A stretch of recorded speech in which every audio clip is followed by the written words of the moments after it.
Hey guys, today I'm going to be showing you how to set up a tank for a betta fish, and here you can see all the stuff you will need to get started. So we have the tank, and that tank is 2.5 gallons. You shouldn't put, in my opinion, you shouldn't put fish in anything smaller than 2.5 gallons just because it's not big enough for swimming space and to process waste even. So nothing smaller than 2.5 gallon. In fact, I'd even prefer a 5 gallon, but this is just what I had on hand, and it might even end up being a shrimp tank, I don't know. But we'll see. We've got our filter, a thermometer, a heater, a couple decorations, and our gravel. So the first thing you're gonna need to do is rinse out all your stuff. I'm gonna start with rinsing out my gravel and my plants, so I'm gonna do that. I'm gonna put my gravel in this bucket here and take that to the sink so I can rinse that out. So now I've just rinsed out everything, and now I'm going to start with putting the gravel in the tank. And the tank was already rinsed out before I started, so right there. And add the gravel.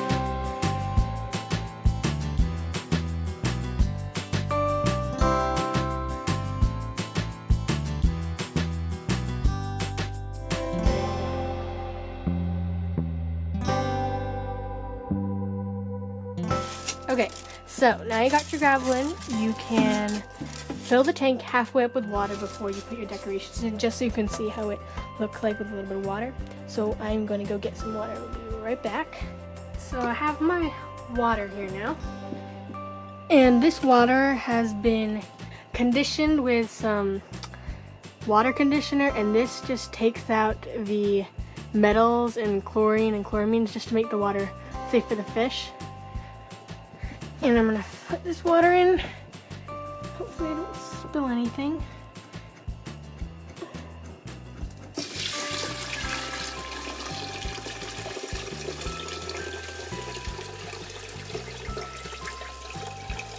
I'm just gonna fill this halfway. That's about halfway. Fix the gravel.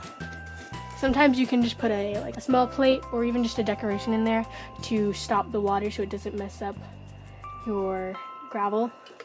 I'm gonna put my decorations in. I think I'm gonna put this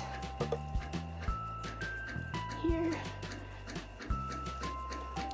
and this in here. Let all the bubbles out. Okay, so now I've got the rest of our decorations in.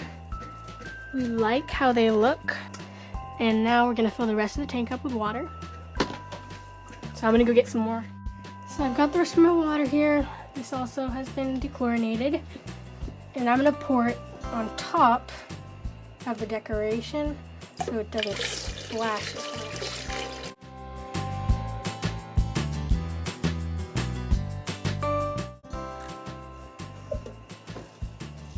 Alright, and now I'm going to put my filter in.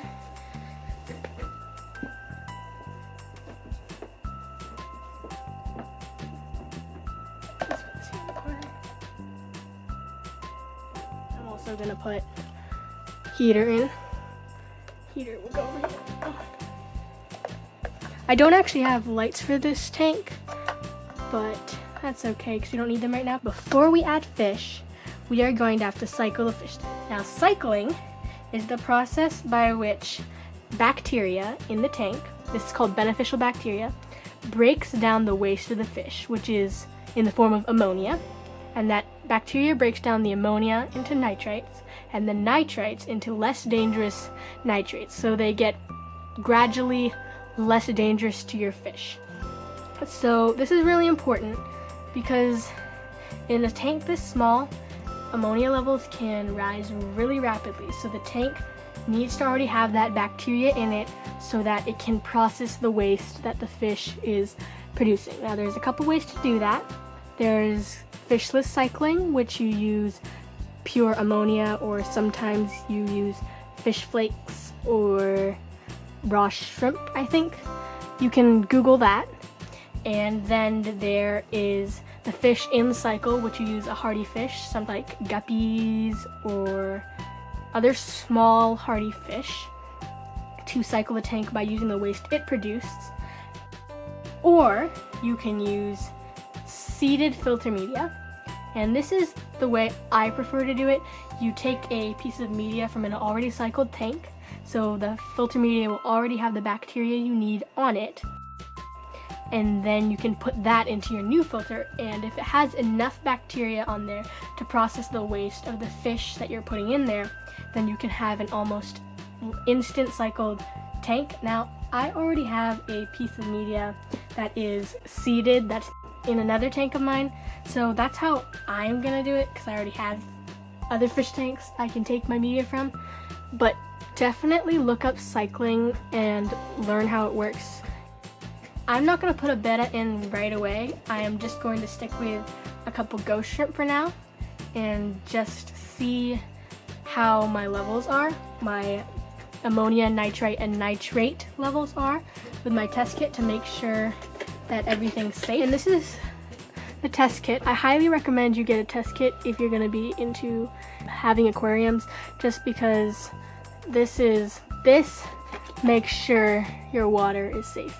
And I use the liquid test kits. Sometimes test strips aren't always the best, so I use the liquid test kit. This is what people say is the most reliable for the most part.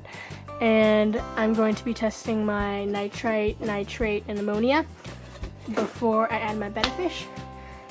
And yeah, that's how you get your tank set up. Make sure you cycle. And I'm gonna go add some ghost shrimp, so let's do that right now.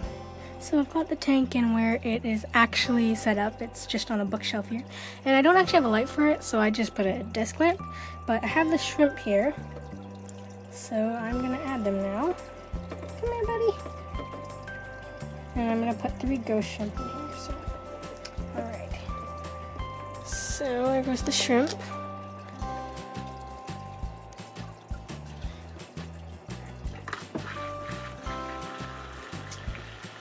And I just plugged in the filter. I added some water.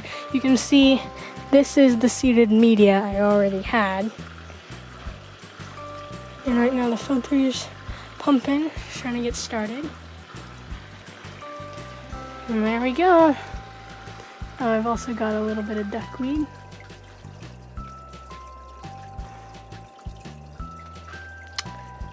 And that's the tank for now. Looks like the flow is a little strong, so I might put something in front to obstruct it, because we don't want everyone being blown around the tank. So normally, to slow the filter flow down, I just put this little piece of foam. I'm gonna have to get a rubber band. But what that does is it just kind of slows it down and makes it more gradual. And this should keep the foam in place. Alright, and the flow is not so much now. And there we go. That's our fish tank.